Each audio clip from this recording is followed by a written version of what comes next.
This program shows how a specific nucleic acid in a clinical sample can be detected and quantified using PCR.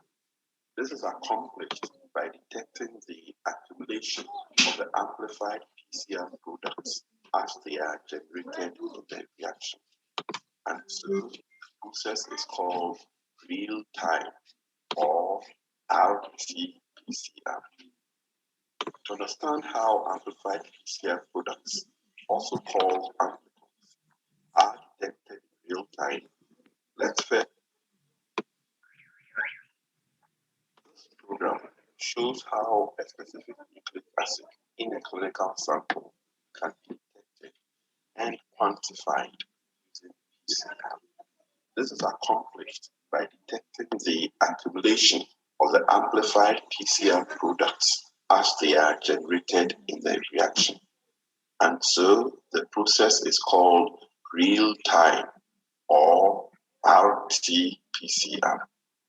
To understand how amplified PCR products, also called amplicons, are detected in real time, let's first review the events that occur during a normal cycle of the PCR reaction.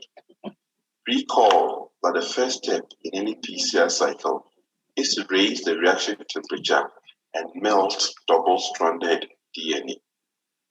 Then, when the temperature is lowered, the specific primers bind to the sequences at each end of the target DNA.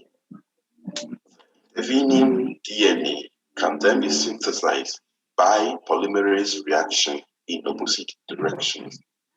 As a result, you produce two double-strand copies of the target DNA when you started with only one.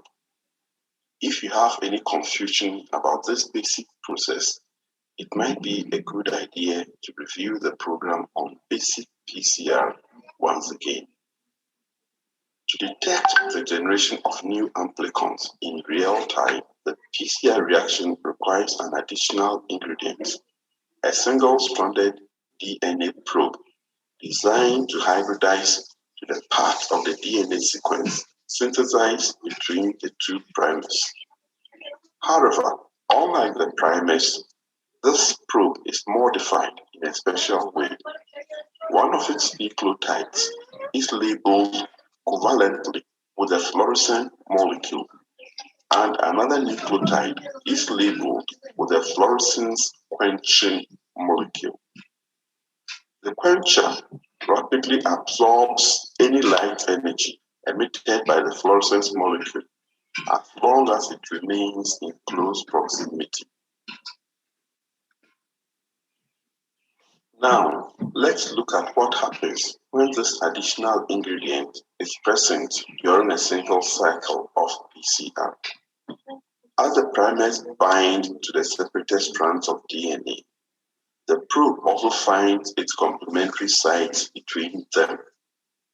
The enzyme that synthesizes new DNA from the ends of the primers also has a second activity, an exonuclease activity.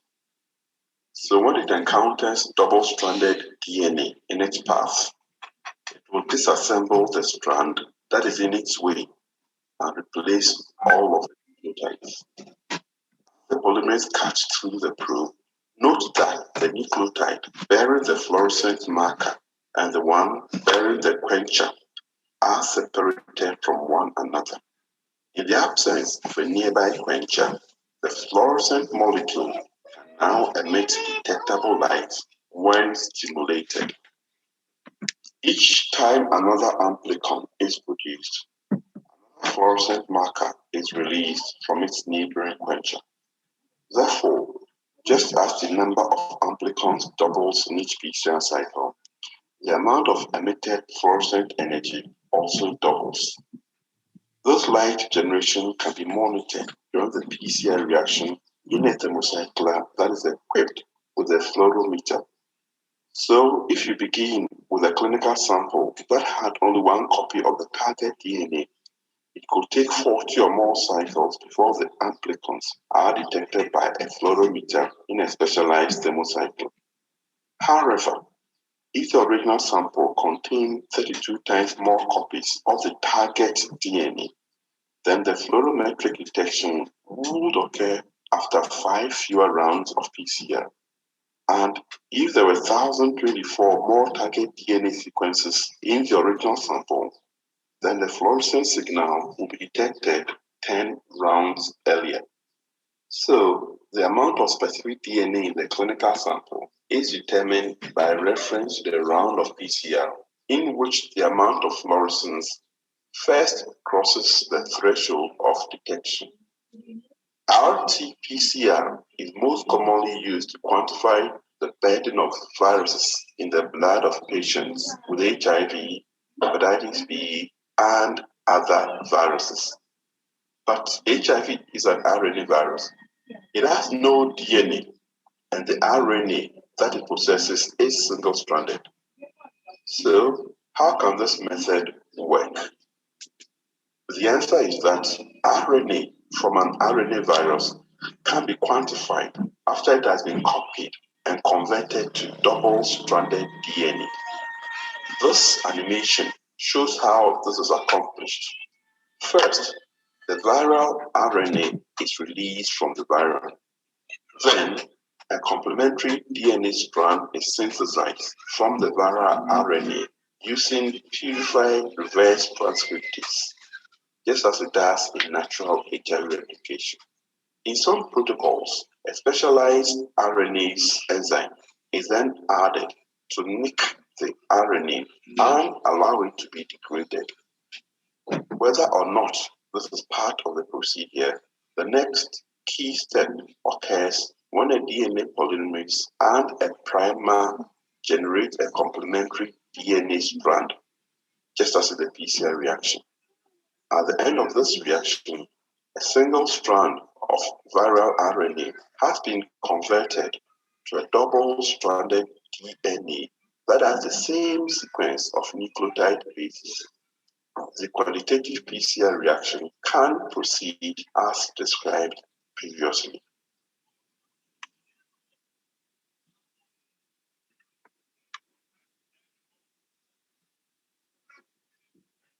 Ya, gracias, Talía. Bueno, ahí, bueno, solamente salió un poco acerca de cómo realmente se puede contabilizar lo que es la carga viral del HIV o de cualquier otro virus, ya sea de la hepatitis B o incluso del cetomegalovirus en pacientes que han sido trasplantados. Y lo que se hace, como veíamos en clase, pues realmente es que se debe comparar la muestra del paciente con una PCR que se haga de un ADN de referencia, ¿sí? Ese ADN de referencia puede ser, por ejemplo, un plásmido, ¿sí? Que ha sido, por ejemplo, clonado varias veces y se conoce su número de copias. Entonces se compara el CT de ese plásmido, ese ADN de referencia, con la muestra del paciente y así se puede extrapolar en realidad la carga viral gracias pues a la concentración que tiene el plasma.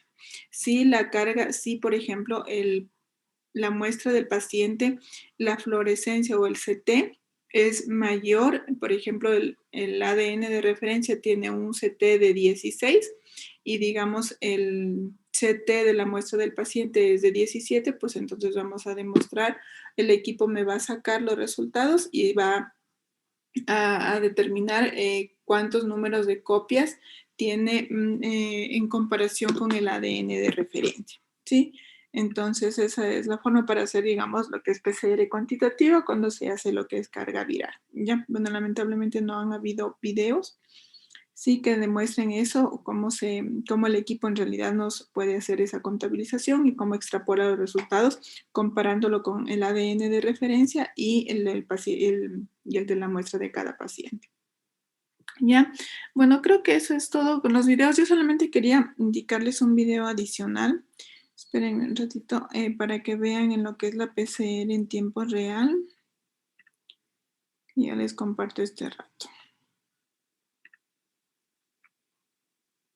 Que no lo vimos el día de ayer, pero que lo podríamos ver hoy.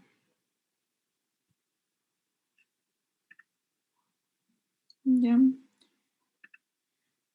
Entonces ahí lo que les indicaba. Bueno, aquí está, bueno, está en inglés, pero sí se puede ver, por ejemplo, el plot que se utiliza. Voy a bajar un poquito el volumen porque de todas formas no describen nada. Y entonces, bueno, ahí lo que preparan pues las muestras, hacen la mezcla de los reactivos, hacen el mix de PCR, mezclando todos los reactivos, incluyendo lo que son los primers. Y luego pues, por ejemplo, ahí está el primer forward que adiciona, por ejemplo, 5 microlitros tanto del primer forward como del reverse, ¿sí? Para cada una, eso es por muestra, ¿no? Entonces en este caso está haciendo solamente una muestra, me parece. ¿Ya? Luego adiciona también las ondas Tacman, ¿sí? Que vienen en un tubo adicional de los primers. Igualmente va a adicionar 5 microlitros.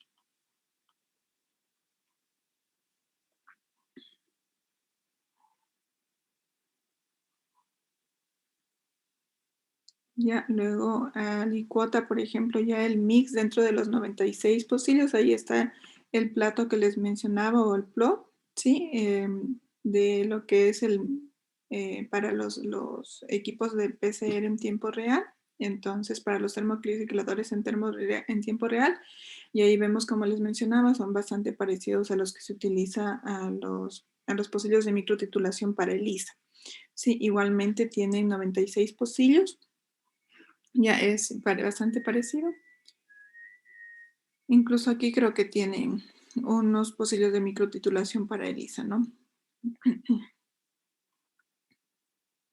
Entonces va mezclando lo que son las muestras. Ya se adiciona, por ejemplo, el ADN complementario, en este caso 10 microlitros de cada una de las muestras a cada uno de los pocillos que están en el plot para PCR en tiempo real. Ya, y lo que les mencionaba, que se coloca justamente ese film o esa como mica que es transparente en la parte superior del plot.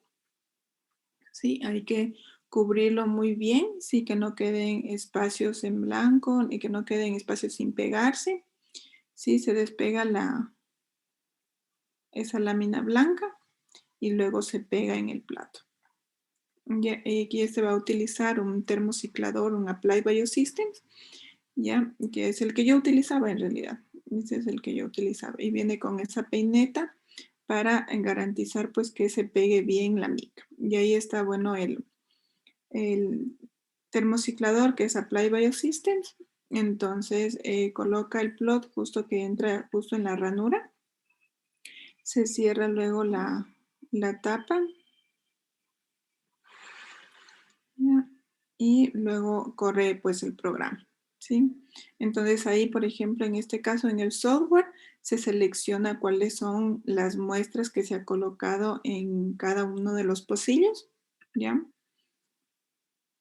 Ahí está el programa del termociclador y el análisis de resultados, que es diferente a lo que vimos, por ejemplo, el día de ayer. Cada software va a mostrar diferentes imágenes, como vemos aquí. Nosotros vemos, esta es la línea del CT. Esta línea, cuando sale los resultados de la PCR, cuando ya se termina la PCR, el software mismo marca el CT, ¿sí? Marca la línea base como la vemos aquí y nos dice pues que sería el CT, por ejemplo, para cada una de las muestras. Entonces, si nosotros comparamos, por ejemplo, sería entre el ciclo 24 y 25 más o menos el CT de estas muestras y así sucesivamente para cada una de las muestras.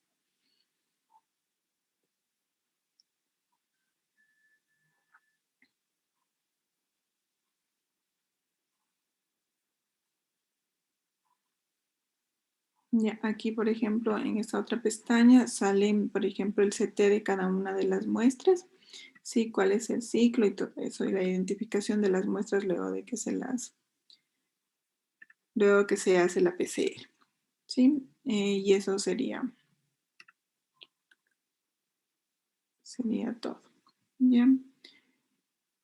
Y bueno, creo que con eso en realidad terminaríamos lo de los videos. Yo pensaba en realidad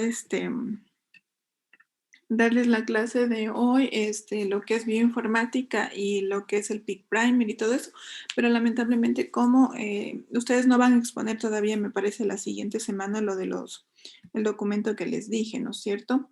Recién para la siguiente semana me tienen que enviar el documento. Sí, que ustedes han consultado y que es el que van a exponer. Entonces, en la siguiente semana, vamos a ver lo que es bioinformática y cómo pueden hacer el alineamiento de secuencias y cómo se puede hacer el diseño de primers en el Peak Primer. Eso, entonces, no sé si tienen hasta aquí alguna pregunta. Disculpe, una pregunta. ¿Sí me escucha? No, ya se quedó claro, bueno, lo que van a hacer, Licen, que tienen que poner en el informe. Licen, ¿sí me Y bueno, escucha? creo que eso Disculpe. sería todo por el día de hoy, ¿sí? No creo que tenemos nada más pendiente. Y entonces Gracias. nos veríamos la siguiente Listen. semana para Licen, ver lo de bioinformática. Le habla la Lorita. No sé si tienen alguna pregunta tal vez. Licen, disculpe, ¿me escucha? Estoy olvidando. ¿Ya? Sí, no sé, Licen, estaba haciendo... Lice, Ahora sí. Dora está hablando. Sí, es que sí, perdón, les bajé el volumen para poder hablarlo de la pecera en tiempo real y me olvidé de subir el volumen. Díganme, chicos. Licen, ¿sí me escucha ahora? Y ahorita sí te escucho. Perdón. Lo que pasa es que quería preguntarle eso del artículo que nos mandó a consultar, le enviamos el artículo original o el resumen de eso. No, el artículo original para yo leer, para saber qué van a decir ese día en la exposición. Ya, pero le enviamos Correo me lo envían, ese me lo al envían. correo. Ya. Ahí Ya. tienen que ser los gráficos y todo eso. Es que no tienen que ser resumen, tienen que ser gráficos, ¿sí? Gráficos sobre el artículo que han consultado, ¿sí? Y esos Ya. gráficos lo van a subir en diapositivas y ustedes van a hacer la exposición en base a las diapositivas. Ya la exposición, en la calificación va a ser individual, ¿ya? Pero eso no significa que ustedes no tengan que saber toda la exposición. Todos los integrantes del grupo tienen que saber lo que dice la publicación o el documento que vayan a exponer. Sí tienen que saberlo todo, desde la introducción, desde el resumen, perdón, hasta lo que son los resultados y la discusión, todito absolutamente. Ya ese día que exponen, yo escojo el orden de las personas que van a exponer porque todos van a exponer. Como por lo regular suelen ser un poquito largas, todos van a exponer y lo ideal es que hagan gráficos, por eso tienen que buscar, o sea, hacer gráficos en realidad, enfocarse mucho en lo que es la parte molecular, se habla de genes, se habla de metilación del ADN, ustedes ya saben cómo graficar, ya lo hemos venido viendo, hemos visto los gráficos que están en el texto y pueden guiarse allí. Entonces, enfocarse mucho en la parte molecular. Por ejemplo, en los gráficos que me habían presentado, que me dibujaban sus ratoncitos, no sé qué, yo qué les decía, no se enfoque, no quiero que me dibujen ratones, quiero que me dibujen cosas que estén en la parte molecular, genes, esas cosas, porque de eso hablo. ¿Ya? Entonces, eso más que nada. Entonces, igual buscan publicaciones o documentos, ¿sí? Sobre los temas pues que hemos venido viendo en clases o si quieren buscar pues temas nuevos no hay ningún problema porque hay en biología molecular y genética en realidad hay hartísimas cosas nuevas, ¿sí? Entonces puede ser algo nuevo pero tiene que ser algo que sea aplicado a la salud humana, ¿sí? Entonces, una técnica tal vez que ya hayamos visto y una técnica, qué sé yo, de PCR que se esté aplicando para diagnóstico en cáncer o puede ser que se ha descubierto, qué sé yo, metilación del ADN en un tipo de cáncer, qué sé yo, en el cáncer de estómago o lo que sea. Sí, entonces, o micro o ARN interferencia que se ha descubierto en algún tipo de cáncer o en algún tipo de enfermedad genética, todo, o cualquier cosa, o sea, lo que ustedes quieran buscar. Ya, o pueden ser, por ejemplo, varios temas en un solo documento que también está bien, que puede abarcar varios de los temas que hemos visto en clases, que también puede ser, ¿ya? Pero la publicación, pues el documento original me lo tienen que enviar como quedamos hasta la siguiente semana, que sería hasta el 3, ¿no es cierto? Hasta el 3 de febrero me tienen que enviar la publicación original para yo también poder leer y saber qué es lo que van a exponer. Sí, entonces del documento que ustedes escojan. Entonces, ustedes hacen los gráficos, obviamente tienen que reunirse y todo eso porque unas personas entenderán mejor que otras y todo eso y tienen que entender completamente pues el tema que van a hablar. Sí, entonces, porque cualquiera, como os digo, todos van a exponer. Entonces, en cualquier momento les puede tocar cualquier tema de la publicación. Pueden hablar al inicio o a la mitad, al final o en cualquier momento, pero tienen que conocer toda la publicación. Obviamente explicando, por ejemplo, dando el resumen de qué se trata la publicación o el documento, ¿sí? Y obviamente conclusiones, ¿sí? Tienen que sacar conclusiones, hacer un resumen, si es que la publicación no tuviera resumen porque no es publicación, a lo mejor consiguen otro documento, pero sí un resumen indicando de qué es lo que se va a hablar, ¿sí? Entonces en ese resumen también ustedes, si ustedes han visto en las publicaciones científicas, se habla del resumen, en el resumen está un poquito de la introducción, el problema de lo que se está investigando, un poquito los objetivos, los resultados y se dan, bueno, y los resultados más que nada, ¿ya? Y luego sí, pues en la introducción, que se habla un poco de lo que es la problemática, por qué se está haciendo el estudio y todo eso, ¿no? Entonces, como contar una historia de, como que ustedes fueran los que están investigando y contándonos la historia de qué es lo que ocurre en esa publicación que están viendo y las técnicas moleculares, pues, que se están utilizando para llegar a un resultado. Y las técnicas moleculares obviamente tienen que explicarles muy bien porque es lo que hemos venido viendo durante todo el ciclo. Entonces, esos son temas que ustedes ya conocen y que los dominan y que ya los manejan muy bien. Sí, eso. Así es como tienen que hacer. Entonces, enfoca ahí gráficos, ya saben que a mí me gustan los gráficos, graficar, si ustedes pueden graficar en la computadora, pueden graficar a mano, lo que sí los gráficos les rogaría que no sean con letras muy pequeñas, que tratar de graficar todo, porque por ejemplo en uno de los gráficos de epigenética que me han puesto el gen BDNF, me ponen el gen, un cuadrito que dice gen BDNF y debajo todo en palabras, no tiene chiste. La idea es que grafiquen lo que está descrito en palabras. Y el gen BDNF dice que se expresa, cuando yo hablo de expresión, ¿a qué me refiero? Que cuando hay expresión es que se expresa un ARN mensajero y el ARN mensajero me da una proteína que, por ejemplo, en el caso del BDNF me daba un factor y el factor ayudaba, por ejemplo, a las conexiones neuronales para que haya una mejor memoria. ¿Sí? Entonces ahí era un gráfico facilito, entonces no solamente me dibujen un gen y una letra que diga IBDNF y nada más, no, y lo demás todito en palabras. No, no tiene chiste. La idea es que todo esté graficado, que el gráfico hable por sí solo, una que otra palabra que describa qué es eso, qué es un factor o alguna cosa, un nombre. Está bien, pero no que me describan todito lo que está en el texto otra vez en el gráfico. La idea es que el gráfico hable por sí solo. Entonces ustedes se guían en el gráfico porque ya saben cuando se habla expresión, ya saben cuando se habla metilación, la metilación está en los promotores de los genes, no está en los genes. Ya cuando hablamos, qué sé yo, de acetilación de estonas, significa que el ADN está un poco más desenrollado, por ejemplo, en de las histonas y los factores de transcripción pueden unirse al ADN para que finalmente un gen se exprese. O sea, ya hemos visto todas esas cosas, entonces ustedes ya es un tema que ya deben dominar. Entonces deben graficarlo perfectamente bien, porque todo el ciclo bueno, en la unidad 1 al menos yo les di solo gráficos, gráficos, gráficos, gráficos, a fin de que ustedes se vayan acostumbrando a hacer los gráficos también. Entonces ya conocen ustedes esos temas.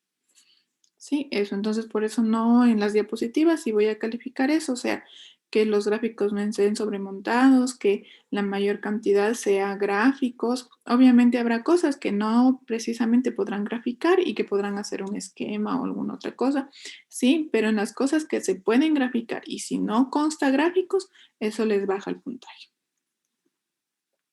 Eso. Dicen, Ujú. disculpe que la moleste, y que vamos a exponer lo de espectrofotometría de masas.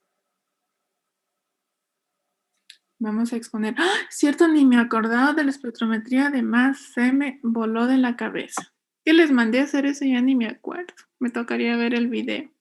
Les mandé, sí, tienen que exponer eso de veras. Dijo que cada grupo iba a ir exponiendo un poco. Entonces, No eso sé. la otra semana que no tenemos, porque lo mío es corto en realidad. La otra semana exponen la de espectrometría de masas y la siguiente, cierto, ni me acuerdo. Y la siguiente sobre la publicación. Ujú. Sí, la siguiente, sí, porque estaba preocupada, digo, la siguiente semana, sí, pues cuando yo hice, programé y ya sí está bien, me he olvidado, chicos, se me ha pasado por completo. Entonces, sí, la siguiente semana sería, o si pueden ahorita, ya deben tener algo, que sea un grupo que exponga. Y le dicen, es que usted nos dio unos temas y de ahí dijo que cada grupo iba a ir exponiendo una parte. Sí, a ver, déjame ver. Y los grupos están formados igual, ¿no es cierto? No los cambié. Y por los mismos que ayer presentamos los videos. Es cierto, ya ni me acordaba. Ya, a ver, entonces empecemos. Y una vez, entonces, para no perder tiempo. Espérenme un ratito. Se me olvidó por completo. Para ir apuntando, a ver,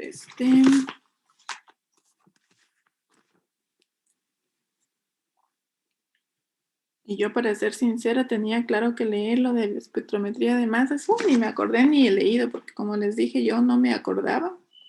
Tenía que yo también ponerme a revisar las clases que yo tuve en la maestría, porque no me acordaba. Pero bueno, algo mismo me acuerdo.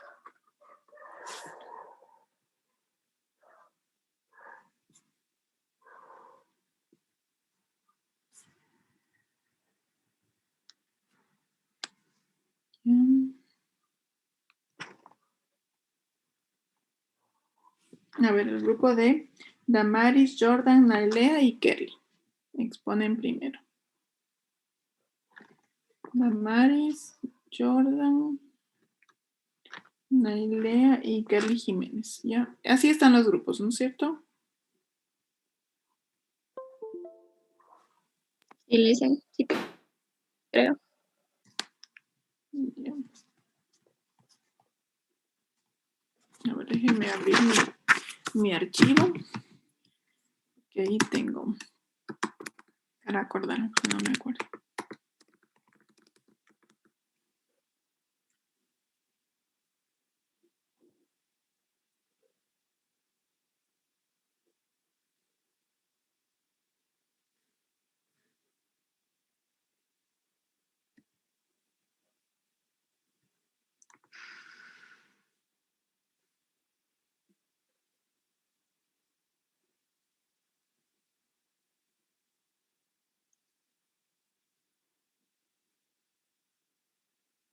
Ya, entonces, a ver, veíamos que sería el principio de lo que es la espectrometría de masas, ya que qué moléculas se utilizaban para ionizar a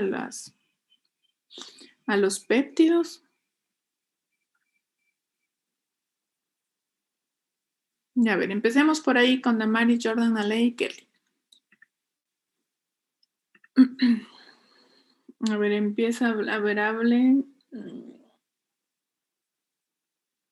A ver, Kelly. Kelly Jiménez.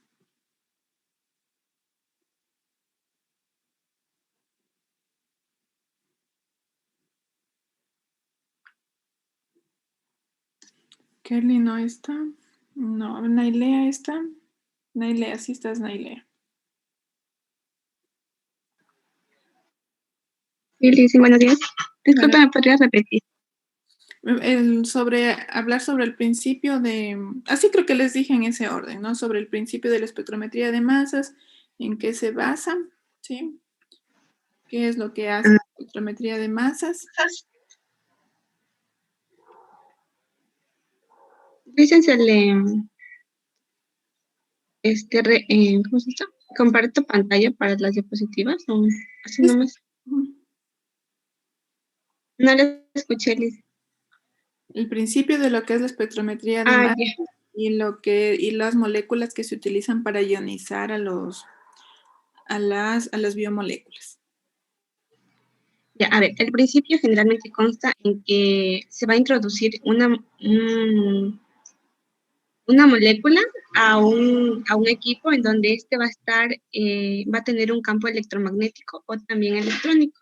En este campo electrónico se van a fragmentar estas moléculas dependiendo de su masa y de su carga. Y luego estas van a viajar hasta llegar al detector para luego analizarlas. En cuanto a la formación de o sea, para pasar de moléculas a iones, se dice que se van a emplear dos fuentes de... ¿Pero no decías que tienes diapositivas? Ah, sí, le comparto. Sí.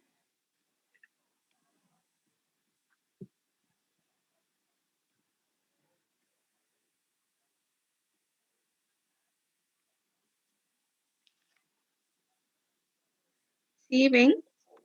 Dice Dora que la sé, que la Ya la sé. acepté. Ya la acepté, gracias, Janel. Ya. Entonces, por ejemplo, aquí el espectrofotómetro consta de varios sistemas. Ya, está el sistema de entrada en donde se va a colocar una pequeña porción de la muestra y luego aquí dice que puede que algunos equipos tengan para vaporizar la muestra dentro de este o también se puede introducir ya la muestra evaporada al sistema de entrada. Luego en la fuente de iones, aquí se dice que se va o sea, como que hay muchos iones ahí y luego cuando la muestra va pasando, entonces la muestra se va a convertir, o sea, se va a ionizar más bien. Y para ello van a emplear, tiene dos fuentes, una que es de gases y otra que es fuente de desorción. La fuente de gases se dice que aquí se va primeramente a vaporizar y luego se va a ionizar. En cambio, en la fuente de desorción solo se ingresa ya la muestra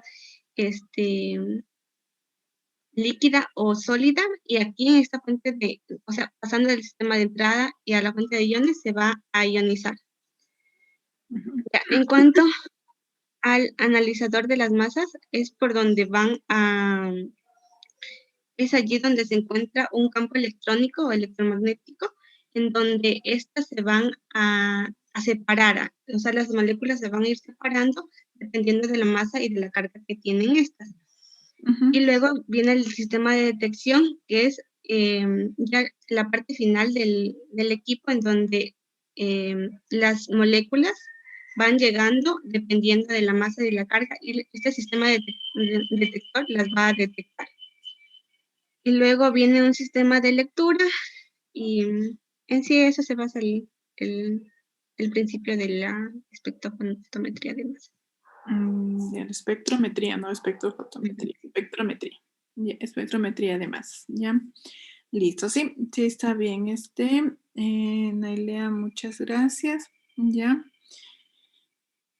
Bueno, a mí solo me gustaría agregar que en este equipo se puede pesar, cuantificar, medir y determinar pues la composición de cualquier biomolécula, llámese proteína, llámese lípido o llámese carbohidrato, ¿ya? Y que pueden estar cumpliendo o no una función determinada, ¿sí? Tiene una gran sensibilidad, pero se usa principalmente para saber la composición de lo que son las proteínas, pero como les digo, puede servir también para otras biomoléculas, no solamente para las proteínas, ¿sí? También se puede estudiar las interacciones que tiene esa proteína con otras moléculas y las funciones que tiene esa proteína, ¿sí? Se puede conocer también, por ejemplo, las proteínas, ¿sí? Que van a estar dentro de un organismo y Y además, pues, las proteínas que están presentes, por ejemplo, en toda una comunidad de microorganismos, ¿sí? Y algunas de las veces, pues, se puede cuantificar esas proteínas dentro de esa comunidad. Ya, ¿qué más? Ya, bueno, y eso. ¿Cuántos temas más teníamos? ¿Qué más teníamos de esto? Lo de las moléculas que se utilizan para la ionización, ¿no es cierto? Pues teníamos lisa en las partes y el pretratamiento. A ver, ya. A ver, entonces las partes que, bueno, creo que ya lo mencionó un poco Nailea, pero a ver, podemos, a ver su grupo, como los integrantes de su grupo. ¿Del de Nailea o del mío, Liz? De tuyo de Janel. A ver, es Gerald, Priscila y Jenny. Ya, a ver, tú misma, Janela. Ya, Liz.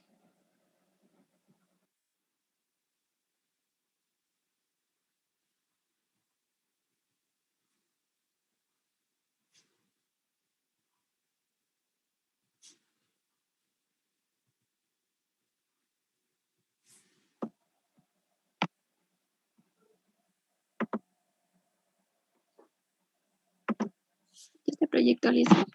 Sí, sí, está.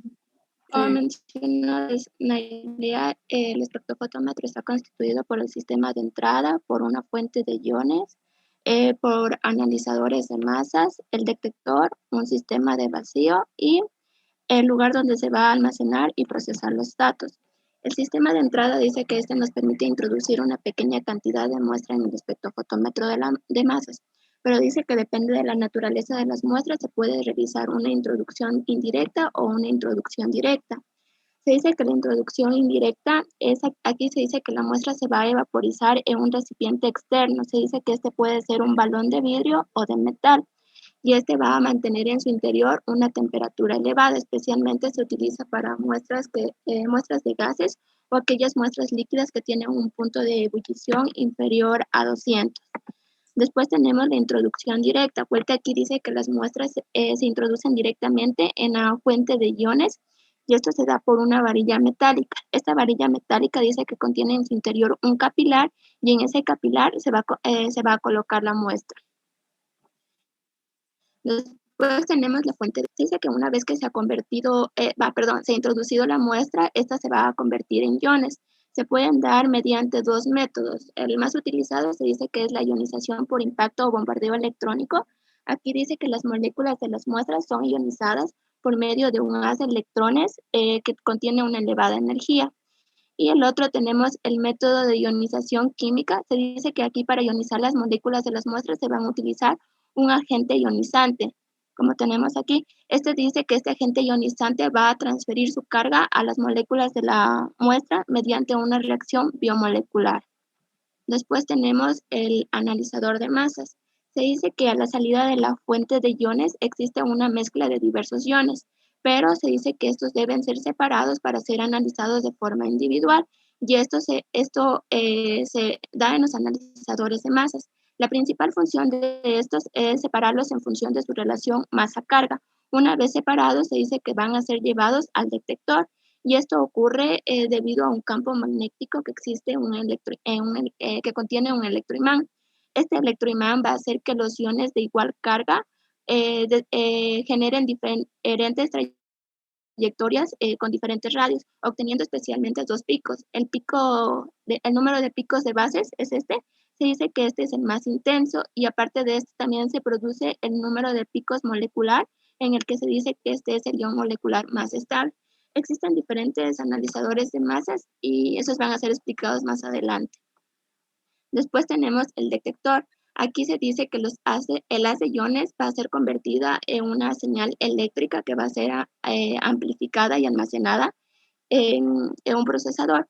Existen diferentes detectores. Tenemos el multiplicador de electrones, la caja de Faraday y la detección fotográfica. En el multiplicador de electrones se dice que parte de un dínodo discreto que proviene del analizador de masas.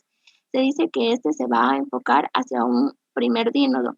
Este dínodo también dice que va a emitir electrones y después este dínodo vuelta va a enfocar a otro dínodo. Por lo tanto, dice que aquí la amplificación es en forma de cascada, es decir, de electrones secundarios de dínodo a dínodo.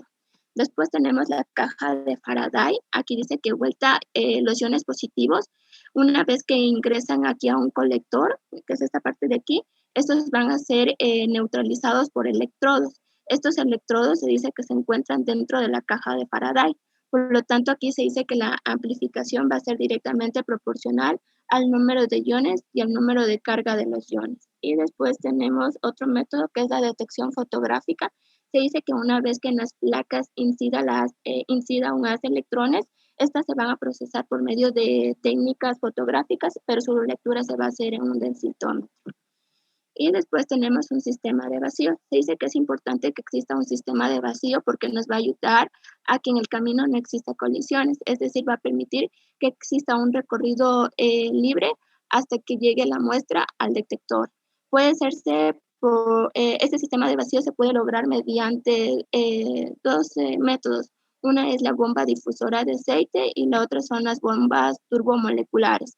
En las bombas difusoras de aceite se dice que el aceite se coloca en el inferior de la bomba y se dice que esta va a ser calentada por una placa calefactora y después esta va a producir ebullición a medida que aumenta la temperatura y los vapores van a ir ascendiendo por la chimenea. Después esta dice que una vez que encuentre una pared lateral, se dice que especialmente esta está constituida por un circuito de aire. Esta va a hacer que vuelta aquí se condense el aceite y vuelva a caer. Y a medida que se dirige por las paredes laterales, se dice que permite eliminar moléculas o gases no deseados para ser eliminados. Y después tenemos vuelta las bombas turbomoleculares. Vuelta esta consiste en una turbina con una serie de álabes que se mueven a una velocidad supersónica en el rotor. Y también está constituido por una serie de álabes fijos del estantor, que son estos. Se dice que las moléculas impulsadas del rotor deben alcanzar primero los álabes del estantor antes de chocar con otra molécula, ocasionando así que exista una desviación en su trayectoria. Y por último tenemos el almacenamiento y procesamiento de datos. Se dice que aquí el espectrofotómetro de masas va a almacenar y procesar los datos de un análisis bioinformático y se va a obtener información, como expliqué anteriormente en el de analizador de masas, obteniendo los picos como era el pico más intenso y el de ion molecular más estable. ¿Sigo, Alicia? Ya, a ver, ¿cuántas diapositivas más tienes? Tenemos 17. ¿Y de ahí qué viene? Déjame ver. El tratamiento de la muestra. El pretratamiento de la muestra. A ver, los demás hasta ahí, Janela. Gracias. Ya, ahora nos vamos con el pretratamiento de las muestras. A ver, déjenme ver los demás del grupo.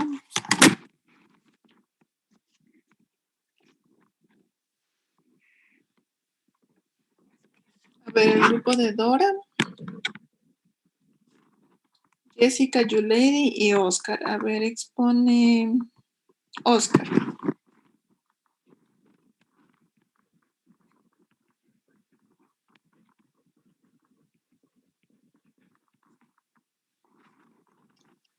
Ya, déjame encontrarlas. Ya, pues, ¿dónde estaban esas? Sobre el pretratamiento, dice Oscar.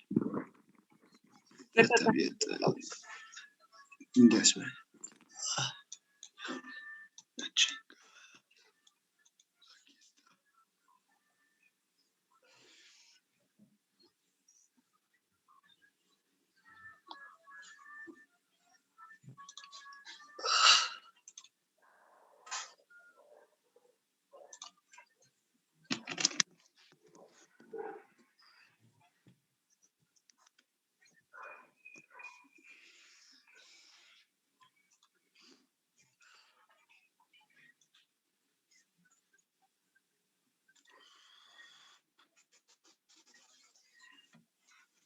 Para el pretratamiento de la muestra, pues aquí se emplean pues las distintas muestras biológicas que suelen estar compuestas pues por los diferentes líquidos biológicos que comprenden una amplia compleja de biomoléculas, por lo cual hay que separarlas.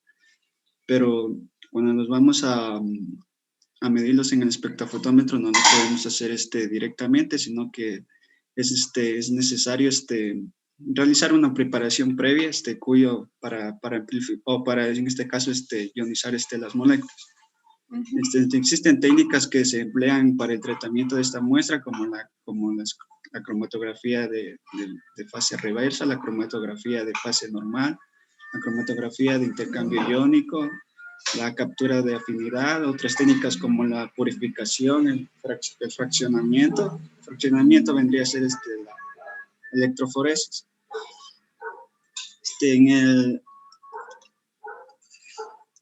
En la cromatografía de intercambio iónicos, pues ya cuando vamos, ya para preparar la muestra, pues se necesita, se separa en base a su carga iónica neta, pues las moléculas, y esta se lleva a cabo por competencia entre las proteínas que están cargadas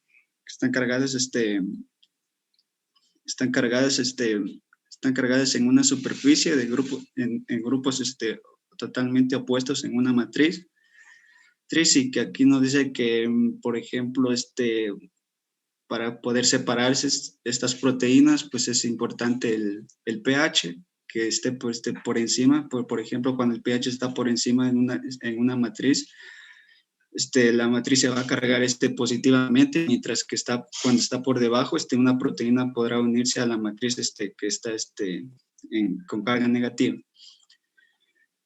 En cambio, ahí también en esta matriz pueden incluir protones, grupos hidroxilos, con los cuales van a intercambiar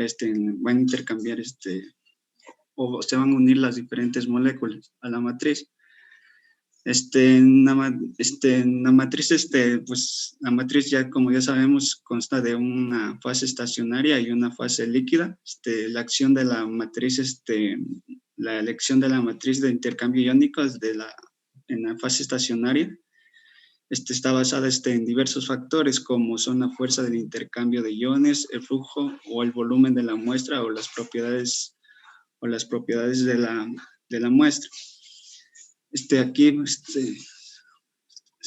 Aquí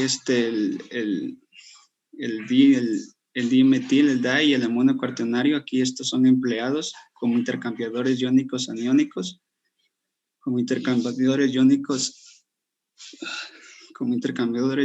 aniónicos que se van que van a cargar como, digamos, negativamente en la matriz, mientras que los intercambiadores iónicos fuertes, por ejemplo, los catiónicos, van a interferir estos compuestos, carboximetil, el sulfametil y el sulfopropil. Estos hacen que se unan a la molécula, a la matriz, perdón, y así interactúen con la muestra que se vaya a poner, o que en este caso ya esté ionizándose. En la fase móvil, pues se incluye la carga, el buffer y la fuerza iónica del buffer y el pH. Y el pH debe ser aquí debe ser alterado para favorecer la absorción o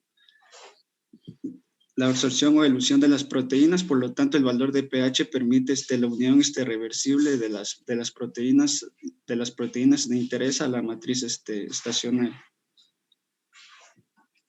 Yeah.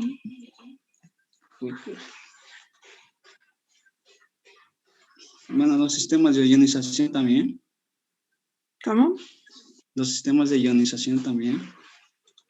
Si no tienen los sistemas por electrospray, espérame Sí, un ratito. Bueno, estoy poniendo la diapositiva de donde están lo del pretratamiento de las muestras. En la anterior, no, en la anterior. Bueno, ahí habla, por ejemplo, de algunas. Se tratan las muestras, bueno, yo les voy a hablar de memoria de las cosas que me acuerdo en realidad. Sí, para el pretratamiento de las muestras para aislar proteínas, ya saben que existen múltiples proteínas y es que nosotros vamos a aislar proteínas de un tipo de células, ¿sí? De un tipo de tejido, ¿sí? O de una muestra en determinada etapa del desarrollo, ¿sí? Van a haber múltiples proteínas. Entonces es bastante complejo el hecho de que nosotros querramos hacer una espectrometría de masas porque previo a eso tenemos que hacer un pretratamiento de la muestra, ¿sí? Entonces tenemos que, si queremos estudiar una proteína en particular, debemos hacer múltiples pasos. Entonces se puede utilizar, por ejemplo, en combinación varias cromatografías, se puede incluso utilizar lo que es la electroforesis en los geles de poliacrilamida para separar una determinada proteína. Pero si quiero, por ejemplo, estudiar la función de una proteína, por ejemplo, una ATPasa, ¿sí? Entonces yo tengo primero que nada hacer la extracción de proteínas, disolver lo que es la membrana lipídica de la célula, disolver, o sea, todos los componentes de la célula y finalmente quedarme con las proteínas. Ahora las proteínas las voy a pasar en una cromatografía, qué sé yo, de intercambio iónico, ¿sí? Para purificar un poco las proteínas. Entonces voy a separarlas por completo, así como se hace, por ejemplo, la cromatografía de intercambio iónico que también se utiliza para separar el ADN y el ARN, ¿sí? En esas pequeñas columnas como la veíamos en los videos que vimos de extracción, ¿sí? Entonces, acá se hace lo mismo. Entonces, se purifican las muestras con una cromatografía de intercambio iónico para separar a las proteínas del resto de moléculas que contienen las células, ¿sí?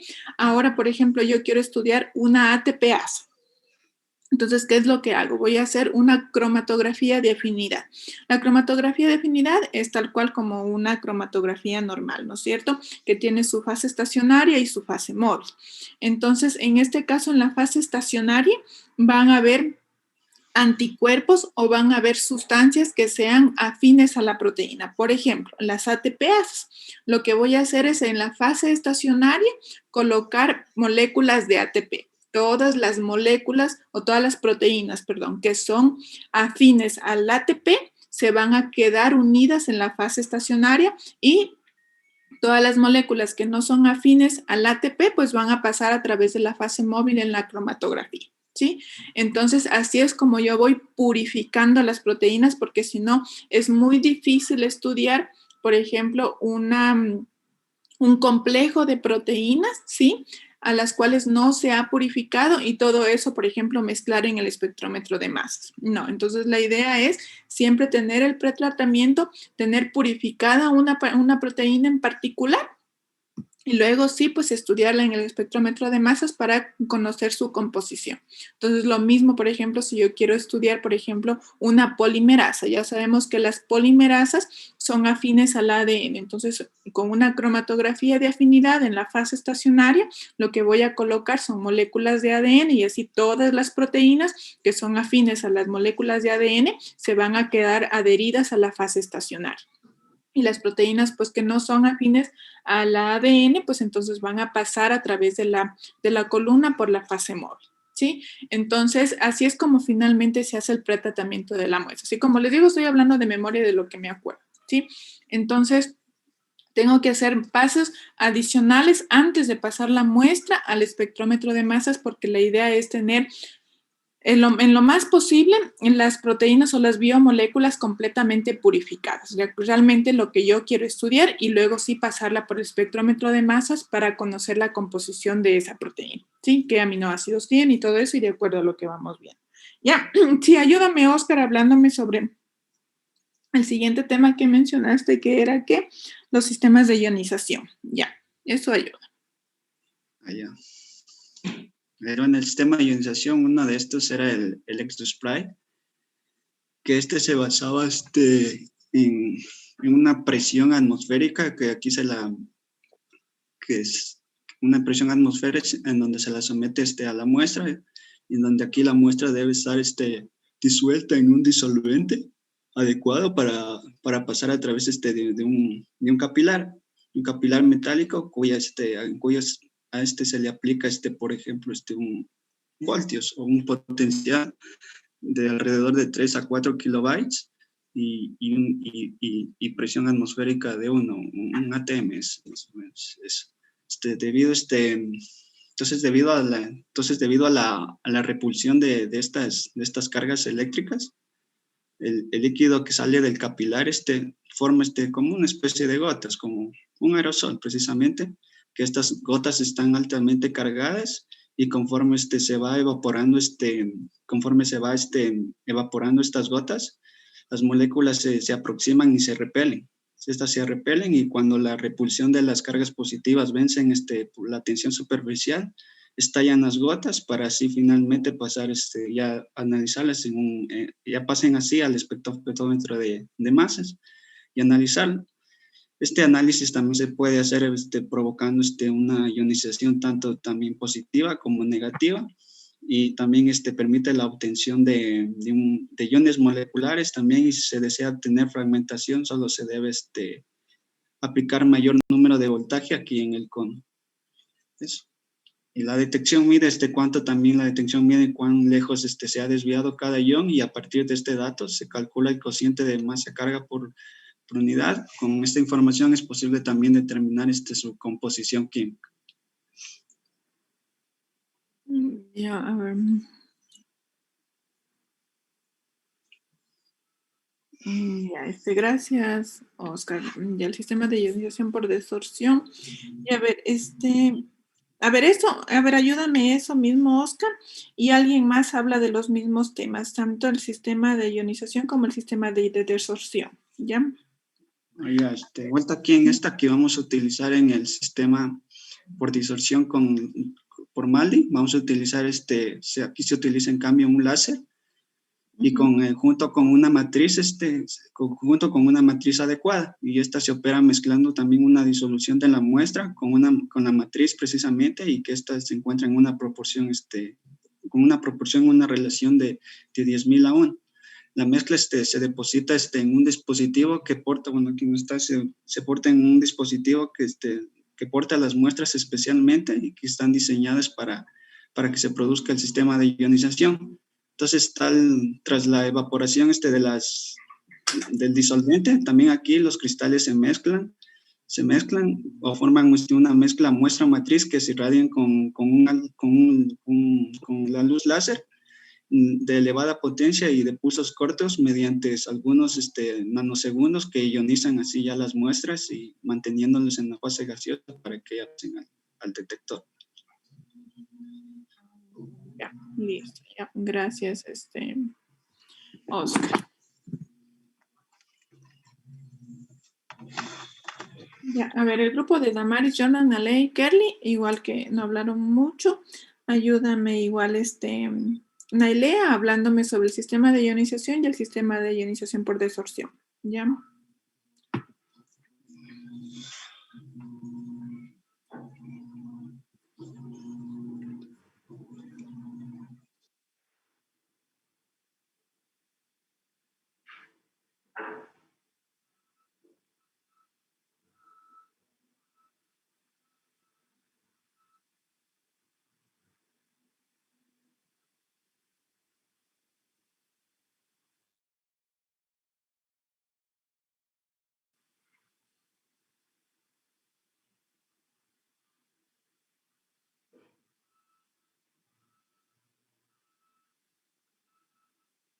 Que no está Nailea, se me fue. A ver, de ese grupo, ¿quién más está? Kerly, Damaris y Jordan. Ah, no, Nailea, sí estás aquí, ya te vi.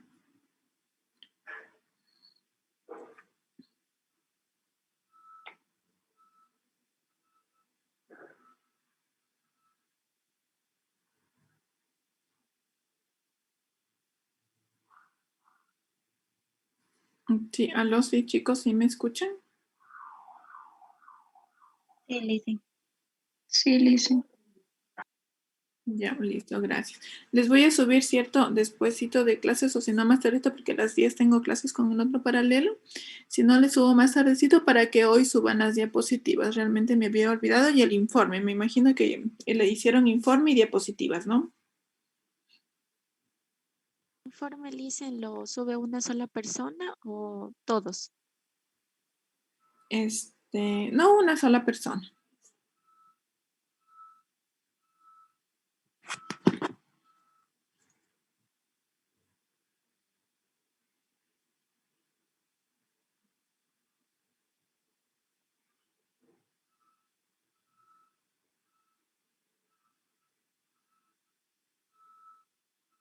Aunque saben que de veras sí suban todos, ¿ya? Todos suban el informe y ya les di copio, pego los comentarios que tengan. Sí, pero suban todos mejor, ¿sí? Tanto las diapositivas como el informe. Ya les voy a subir el link para que lo suban hoy día hasta las 11:59 de la noche, ¿sí?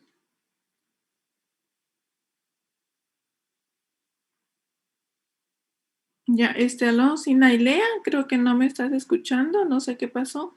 A ver, ¿quién más está en tu grupo? Damaris. Tampoco está conectada, tampoco está. A ver, Kelly Jiménez, tampoco. ¿Qué están realmente mal con el internet? Porque tengo muy pocos conectados en clases.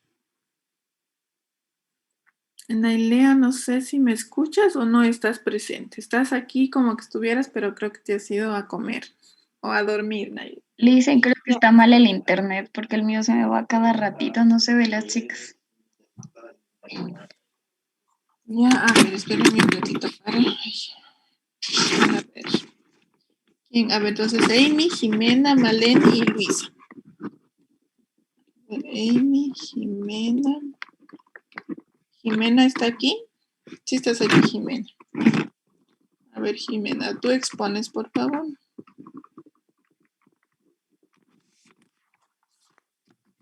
¿Sí me escuchas, Jimena?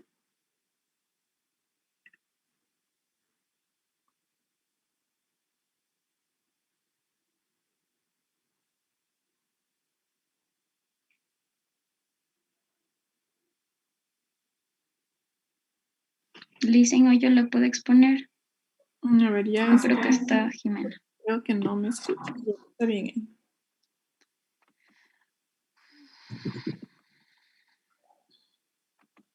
Era lo del sistema, lo de el sistema ESI, ¿verdad, Lisa? Sí, el sistema ESI. ESI y Maldi, me parece que los dos, ¿sí? Ya, a ver, del sistema de ionización Maldi. Nos dice que el sistema de ionización Maldi, es una técnica que consiste en diluir los analitos en una solución de un compuesto que va a absorber esta radiación ultravioleta. Esta va a ser llamada la matriz y va a ser introducido en el espectrómetro. Ay, perdón, no estoy compartiendo. ¿Sí está compartiendo? Sí, sí, sí, no estoy activa la cámara. En el video no. Eso. Ya, perdón, Lisa. Ya dije que es una técnica que consiste en diluir la muestra en una solución de un compuesto que va a absorber radiación ultravioleta y va a ser denominada la matriz. Nos dice que va a ser introducido en el espectrómetro de masas. Nos dice que aquí la ionización va a ocurrir por protonación, sí, que se va a producir en un ambiente ácido cuando al introducir en la matriz, va a ser por la adición de un ácido diluido en la muestra y también por la matriz. Ya, nos dice que esta técnica va a utilizar pulsos de láser de luz ultravioleta de 3 a 5 nanosegundos para vaporizar las pequeñas cantidades de la matriz y aquí es donde se van a encontrar los iones del analito. Y también nos dice que este pulso láser va a generar una cantidades de matriz donde se encuentran los iones del analito. Se va a expender en el sistema en el vacío y va a generar iones que se van a cargar de iones positivos o también iones negativos. Estos van a ser acelerados por un potencial de voltaje de, creo que estaba acá, un potencial de voltaje de, no me acuerdo de cuánto será, pero era kilovoltios, parece que era de 10 kilovoltios. Ya. Ya, de 10 kilovoltios. Ay, aquí no veo por esto. Ya, eso, de 10 a 30 kilovoltios y estos van a ser controlados por medio de campos electromagnéticos que van a ser llevados a una fase gaseosa. Y aquí nos dice que los compuestos de la matriz, estos se van a ir cristalizando y también los analitos van a quedar contenidos en la matriz de los cristales donde se van a poder determinar por el tamaño de la relación masa-carga y estos se van a determinar en el procesador de datos. Ya, aquí las ventajas que nos proporciona el sistema MALDI es que este va a tolerar niveles variables de algunos contaminantes y nos dice que aunque nos dice que debido a que la ionización por láser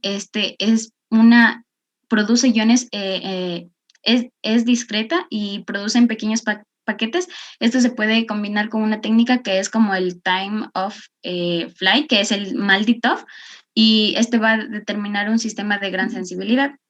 En cambio, la ionización por desorción con el electrospray nos dice que el sistema de desorción con electrospray, se representa como un circuito eléctrico que va a generar va a controlar por una nube spray de gotitas líquidas que van a estar cargadas eléctricamente.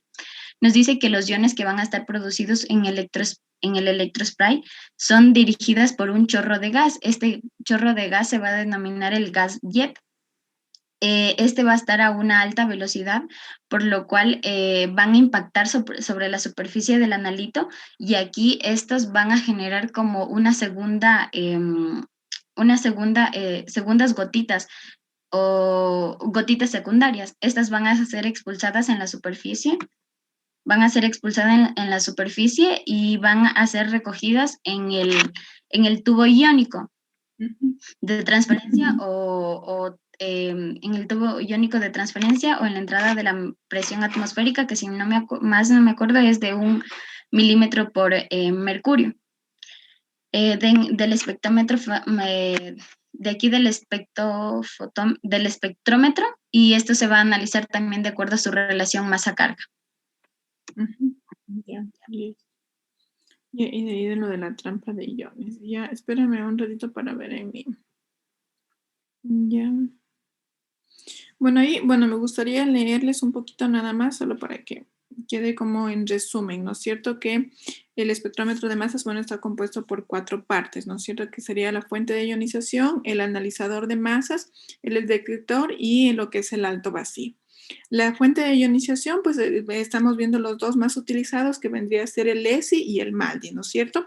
Y estas dos sistemas, estas dos fuentes de ionización en realidad son denominadas así, ¿no? Porque son suaves y son las más utilizadas porque no destruyen la molécula en estudio y sí se puede observar lo que es la estructura de las mismas, ¿sí? Entonces, por eso es que son las más utilizadas. Tenemos el analizador de masas, que es lo que vamos a ver en este momento. Entonces, una vez que pasan las moléculas a través de la fuente de ionización, ahora van a pasar al analizador de masas y los más utilizados van a ser los que vamos a ver en este momento, que es el TOF, que es el time of flight, o el tiempo de vuelo, el TOF-TOF, que es el doble tiempo de vuelo, los 4 polos y los transformadores de Curie, sí, que tienen, en realidad una gran sensibilidad. Estos equipos estudian la trayectoria, sí, de cada una de las moléculas ionizadas y se puede determinar, pues, de forma exacta todos los componentes en estudio, sí. Existen unos que son los menos utilizados, además del TOF, el TOF-TOF y los 4 polos, unos sistemas que son magnéticos y la trampa de iones.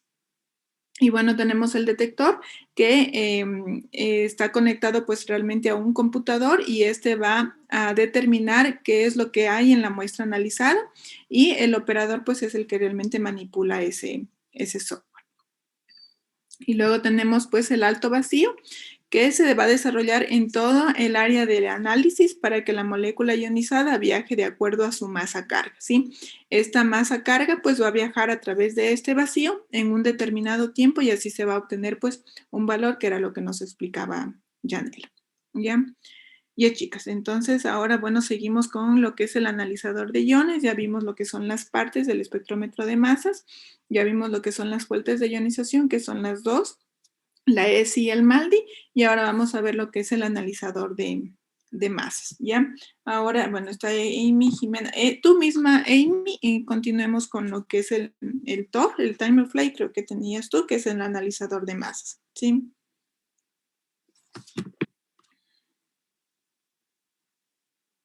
Sí, Perdón, Listen, ¿el cuál? El time el time of offline. flight. Sí, el que tenías del time of flight creo que estaba justo ahorita. ¿O cuál tenía? Sí. Time offline.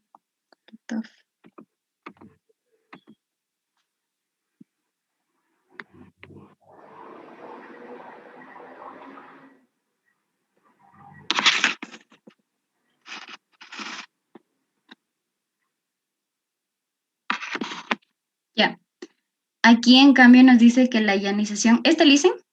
Sí. Ya. A ver, la ionización MALDI nos dice que esta va a estar acoplada a un analizador TOF, que es el time offline. Nos dice que en los instrumentos, creo que estoy mal. Creo que no se lo tengo. Perdón, Listen. No, y en la diapositiva de más arriba que tienes. Aquí tenemos vuelta los analizadores de masas, el analizador de trampa de iones y el de cuadrupolo. De tiempo de Por vuelo. ahí está lo del tiempo de vuelo. Esto. Ya. Ya, sí, aquí está mismo. Ya, nos dice aquí los iones positivos, se van a originar por un bombardeo con la muestra que va a ocurrir en la ionización de la muestra. Ya, esto va a ocurrir por una corriente de electrones con el impulso de electrones, y estos van a generar los iones o fotones que van a ser generados por un láser. Estos van a tener una frecuencia de 10 a 50 Kilovoltios. No son kilovoltios, son kilohertz. Ya. Sí, ya. Y nos dice que estos van a... Gigahertz. HG. Sí. Kilo gigahertz, ya. Ya, y estos van a tener, nos dice que un tiempo de vida de 0.25 microsegundos. Ya, nos dice que aquí los iones producidos, estos van a ser acelerados por un campo eléctrico en cambio de 103 a 104 voltios de la misma frecuencia, pero esto va a ser un poco retrasada que el impulso de ionización. Ya, nos dice que después estas partículas van a ser aceleradas y van a estar van a pasar al tubo analizador. Aquí en el tubo analizador no va a actuar ningún campo, simplemente los iones que tienen la misma energía cinética, estos van a variar sus velocidades o sus masas van a estar inversamente, por lo cual las partículas que van a ser más ligeras, como tenemos en una imagen de acá,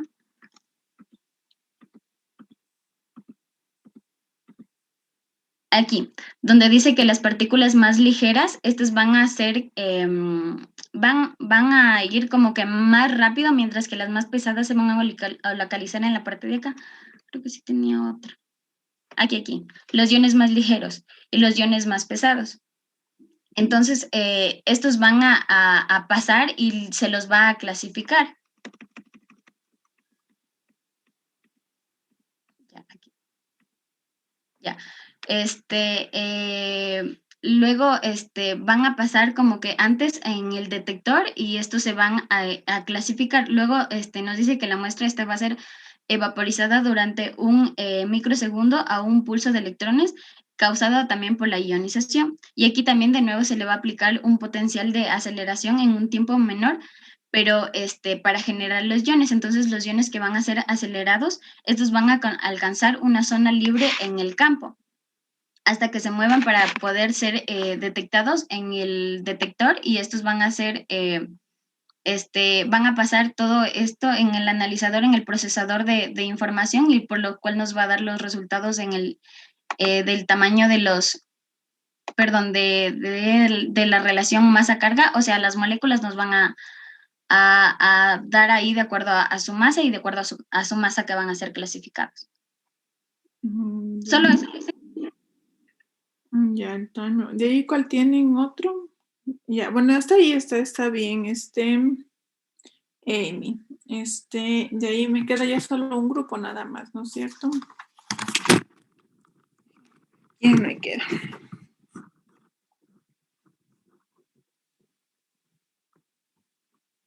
El grupo de Dora, Jessica, Yuleiri y Oscar. No, no.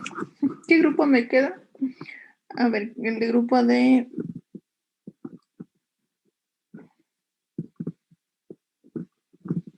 Nuestro grupo listo. Talía Lozano, Galo. Seguro que ya hablaste tú, Talía, ya. A ver, Carla, Kerly Poma, ya. Carla, Kerly Poma, Galo, italiano.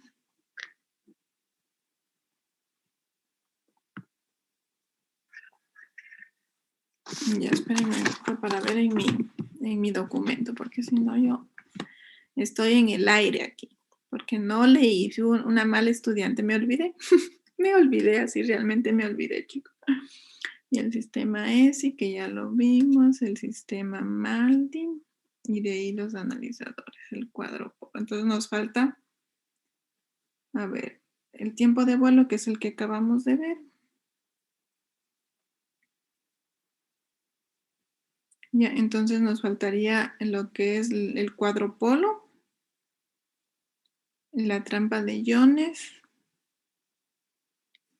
Ya, a ver, entonces sobre el cuadropolo y la trampa de iones, Talía. Ya. ¿Dónde está?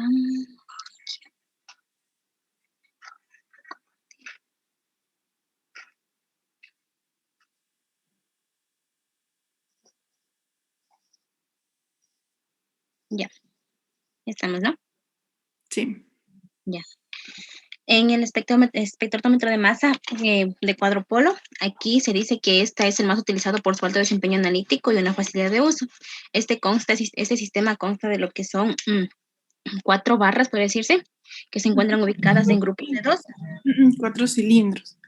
Se encuentran ubicadas en grupos de 2. Estos producen lo que es estos producen una combinación de lo que es radiofrecuencia y corriente eléctrica que son aplicadas a estas barras. Entonces esto va a formar lo que es un campo hiperbólico. Esto quiere decir que solo muestras que solamente los iones con una carga determinada para la cual se aplicó esta radiofrecuencia y esta corriente van a poder pasar lo que es un filtro del cuadropolo y llegar al detector, mientras que los otros iones que tienen un peso diferente, una masa diferente, estos en cambio se quedan, se chocan contra las paredes de estos cilindros y no logran atravesar lo que es este detector, este filtro. Ya. Ya, eso es en cuanto a lo del... Y por último tenemos lo que es el analizador de las trampas de iones. Ya.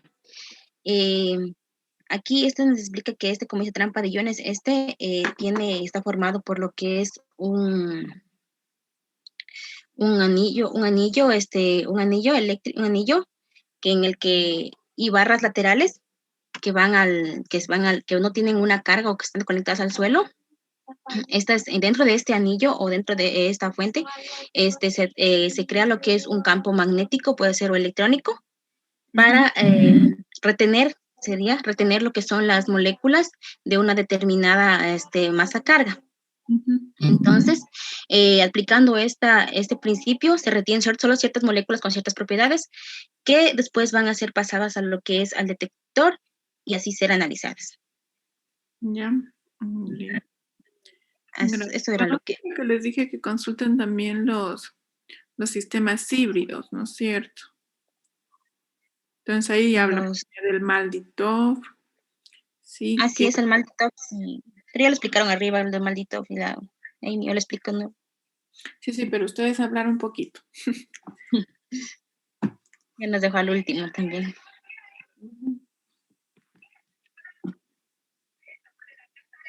Y tienen el del sistema híbrido Malditov, porque hay el Malditov MS también. Sí, que es ya la ionización por Maldi, el Malditov en sí. Ya hay el Malditov MS. El Malditov sí tenemos. MS no.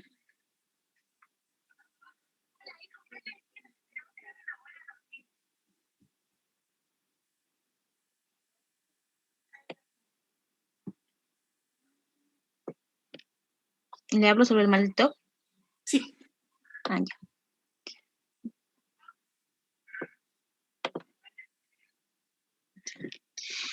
Bueno, el sistema de ionización de Malditop, esta es también conocida como, está conformada por lo que es un sistema, en la parte de lo que es la fuente de ionización, aquí tiene un sistema de ionización MALDI, que significa desorción o ionización mediante rayos láser asistida por matriz, y también está, tiene lo que es en la parte del analizador, un analizador por tiempo de vuelo.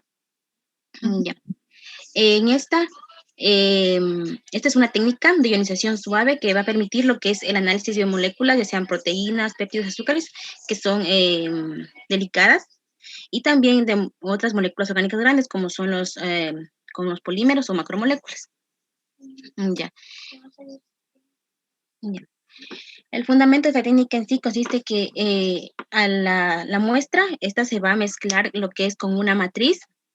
Esta matriz tiene una alta capacidad de conductividad de un rayo láser. Para este rayo láser